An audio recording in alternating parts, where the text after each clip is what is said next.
नमस्कार, आप देख रहे हैं क्राइम तक। मैं हूं आपके साथ मनीषा झा। ईरान में इस समय बहुत बड़े लेवल पर प्रदर्शन चल रहा है। जानते हैं इसके पीछे की वजह है ईरान की जो करेंसी है रियाल, उसमें गिरावट हुई है और आर्थिक संकट गहरा गया है और महंगाई के चलते जबरदस्त विरोध प्रदर्शन किया जा रहा है। तेहरान से ये प्रदर्शन शुरू हुआ था जो कि अब ईरान के बाकी शहरों में पहुंच गया है और इसका लेवल और ज़्यादा बड़ा होता जा रहा है। ईरान की जनता सड़कों पर उतर गई है। लेकिन क्या आप जानते हैं ईरान में ये जो लोग सड़कों पर उतरे हैं, इतने बड़े लेवल पर प्रदर्शन कर रहे हैं, इससे पहले ऐसी तस्वीर कब और क्यों देखने को मिली थी? ये बात है 2022 की सितंबर की। 13 सितंबर 2022 को महसा अमीनी नाम की एक लड़की और उसका परिवार अपने रिश्तेदारों से मिलने के लिए कुर्दिस्तान से ईरान की राजधानी तेहरान आ रहे थे। ये वक्त था शाम का और आते हुए उन्हें पुलिस की गाड़ी ने रोक लिया। लेकिन ये भारत या किसी अन्य देश की तरह वो वाली पुलिस नहीं है जो कानून का उल्लंघन करने या ट्रैफिक नियम तोड़ने पर रोकते हैं या फिर चालान करते हैं। जिस पुलिस की गाड़ी ने महसा अमीनी को रोका था वो कोई आम पुलिस नहीं थी, बल्कि वो थी मोरालिटी पुलिस। ईरान में एक स्पेशल पुलिस फोर्स बनाई गई है। इस फोर्स का काम ही है ये देखना कि औरतें ढंग से कपड़े पहन रही हैं या नहीं। ईरान में औरतों के लिए स्ट्रिक्ट ड्रेस कोड है, जहां पब्लिक प्लेसेस पर उनका हिजाब पहनना बहुत ज़रूरी है। और हिजाब नॉर्मली नहीं पहनना होता।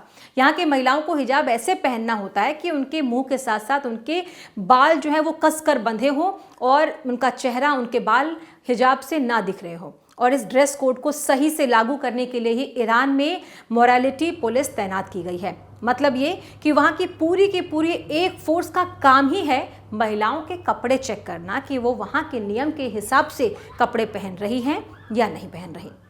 अब बात करते हैं महसा अमीनी की। महसा अमीनी को जब पुलिस ने रोका तब उन्होंने गाड़ी में ठीक से हिजाब नहीं पहना हुआ था। पुलिस महसा अमीनी को जबरदस्ती गाड़ी से खींचकर बाहर निकाल लेती है और पुलिस वैन में बिठा लेती है। महसा के भाई कियाराश ने पुलिस वालों को समझाने की बहुत कोशिश की, लेकिन पुलिस वाले नहीं माने। उन्होंने ये कहा कि उनकी बहन को सिर्फ 1 घंटे के लिए पुलिस स्टेशन लेकर जाना ही पड़ेगा और इसके पीछे की वजह है री एजुकेशन क्लास, यानी कि पुलिस स्टेशन ले जाकर उनको समझाया जाएगा कि जब वो पब्लिक प्लेस में आए तो उन्हें कैसे आना है। इसके बाद उन्हें डिटेंशन सेंटर ले जाया जाता है जहां महसा अमीनी के भाई भी मौजूद थे। और एक रिपोर्ट के मुताबिक अमीनी के भाई ने यह बताया कि जब उनकी बहन को अंदर इस क्लास में रखा गया था तो अंदर से चीखने की आवाज़ सुनाई दे रही थी। वो कमरे के बाहर अपनी बहन का 1 घंटे से ज़्यादा इंतज़ार कर रहे थे क्योंकि पुलिस ने कहा था कि 1 घंटे में ये क्लास ख़त्म हो जाएगी। तभी स्टेशन के बाहर एम्बुलेंस आती है। महसा अमीनी को चुपके से कासरा हॉस्पिटल ले जाया जाता है। पुलिस कियाराश को बताती है, यानी उनके भाई को बताती है कि उनकी बहन महसा अमीनी को हार्ट अटैक आया है। अमीनी 22 साल की एक हेल्दी लड़की थी। आप सोच सकते हैं 22 साल की एक महिला जो हेल्दी है उसको हार्ट अटैक आया, तो ये बात पहले ही गले नहीं उतरी। फिर ये बताया गया कि उनकी बहन कोमा में चली गई है। पुलिस ने इस बारे में एक ऑफिशियल स्टेटमेंट भी जारी किया कि गिरफ्तारी के बाद ही उन्हें हार्ट अटैक आ गया था और वो अस्पताल में भर्ती है, इलाज उनका चल रहा है, लेकिन वो कोमा में चली गई। अब 16 सितंबर की तारीख आती है जब महसा अमीनी की अस्पताल में मौत हो जाती है और वहीं से शुरू होता है ईरान का सबसे बड़ा प्रदर्शन।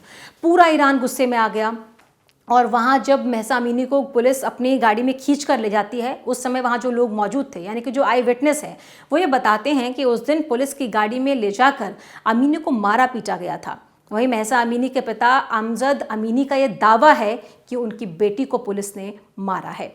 ईरान की सरकार इस बात को बिल्कुल नकार देती है कि पुलिस कस्टडी में हमसा अमीनी को मारा गया। ईरान के इंटीरियर मिनिस्टर अहमद वहीदी कहते हैं कि मोरालिटी पुलिस के पास कोई हथियार नहीं होता जिससे उसे मारा पीटा जा सके, बल्कि उनका तो ये भी कहना था कि अमीनी को पहले से ही कोई बीमारी थी। यानी आप ये समझिए, एक महसा अमीनी 22 साल की तंदुरुस्त लड़की जिसे पुलिस अपने साथ ले गई, मोरालिटी पुलिस ये सिखाने समझाने के लिए, क्लास देने के लिए कि उन्हें जब पब्लिक प्लेस में आना है तो कैसे कपड़े पहनकर आने हैं, हिजाब किस तरीके से पहनना है। वो पुलिस जिसके मारने से महसा अमीनी की मौत हो गई, अब ये ऑफिशियल स्टेटमेंट जारी किया गया कि वो पहले से ही बीमार थी और उन्हें हार्ट अटैक आ गया। खैर, ईरान इंटरनेशनल को कुछ लीक्ड मेडिकल डॉक्यूमेंट मिलते हैं। ये report group of hacker activist ने जारी किया था और इस मेडिकल डॉक्यूमेंट में हमसा के स्कल, यानी कि उसकी खोपड़ी का सीटी स्कैन दिखता है। बोन फ्रैक्चर, ब्रेन हैमरेज और ब्रेन एडिमा। हॉस्पिटल के सूत्रों ने बताया कि ब्रेन टिश्यू को देखकर लगता है कि हमसा अमीनी का सिर पर मारा गया था और कई बार उस पर वार किए गए। तो ये रिपोर्ट धीरे धीरे वायरल हो गई। सरकार के समर्थकों ने कहा कि सीटी स्कैन के हिसाब से उनका बचपन में ऑपरेशन हुआ था और इस पूरे मामले में सब अपना अपना पक्ष रख रहे थे, यानी कि हॉस्पिटल अपना पक्ष रख रहा था, पुलिस अपना पक्ष रख रही थी, सरकार अपना पक्ष रख रही थी। और इस पूरे मामले में जो आई विटनेस थे और जो हमसा अमीनी का परिवार था वो ये कह रहा था कि उनकी बेटी को पुलिस नहीं मारा है। वहाँ पर एक डॉक्टर हुसैन करमपुर हैं, वो टॉप मेडिकल ऑफिसर हैं। अमीनी की फ़ोटो पोस्ट करते हुए वो ये कहते हैं कि हार्ट अटैक ये नहीं था बल्कि हमसा अमीनी को मारा ही गया है, ये साफ दिखाता है। वो ईरानियन मेडिकल काउंसिल के प्रेसिडेंट को चिट्ठी लिखते हैं और कहते हैं कि सच्चाई सामने लाना चाहिए, ईरान के हर एक इंसान को आवाज़ उठानी चाहिए, हमसा अमीनी के साथ जो हुआ उसे इंसाफ मिलना चाहिए। अब धीरे धीरे करके चाहे डॉक्टर कम्युनिटी के लोग हो, अस्पताल, सड़क पर लोग, अलग अलग तरीक़ों से विरोध होने लगा और इंसाफ की मांग होने लगी। और अब वो वक्त आ गया था जब धीरे धीरे ईरान में अमीनी की मौत को लेकर विरोध तेज होने लगा। 18 सितंबर को तब के राष्ट्रपति इब्राहिम रईसी महसा के परिवार से फ़ोन पर बातचीत करते हैं, दुख जताते हैं, कहते हैं कि इस मामले में जांच की जाएगी, सच सामने आएगा। और वो ऐसा इसीलिए करते हैं ताकि लोगों को ये लगे कि सरकार उनके साथ है। इस मामले में यूएन अपना बयान जारी करता है और कहता है कि मामले की जाँच होनी चाहिए, औरतों को ऐसे टारगेट करना बंद करना चाहिए।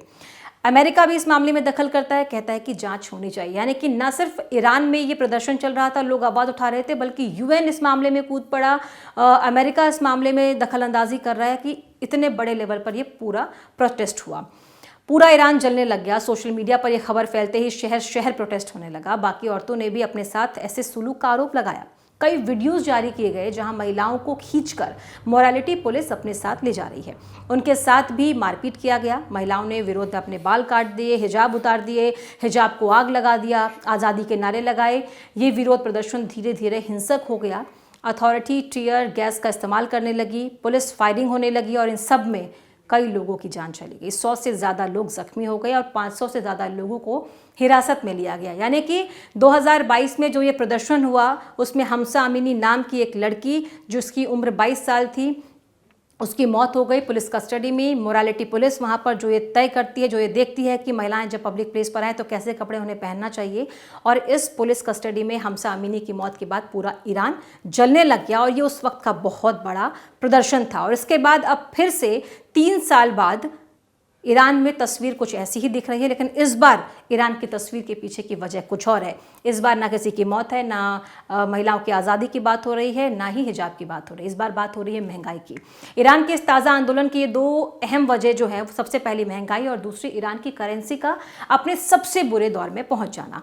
ईरानी करेंसी रियाल की वैल्यू इस कदर गिर चुकी है कि खाने पीने की चीज़ों की किल्लत होने लगी है। दाम इतने बढ़ गए हैं कि लोगों के लिए खरीदना मुहाल हो गया है।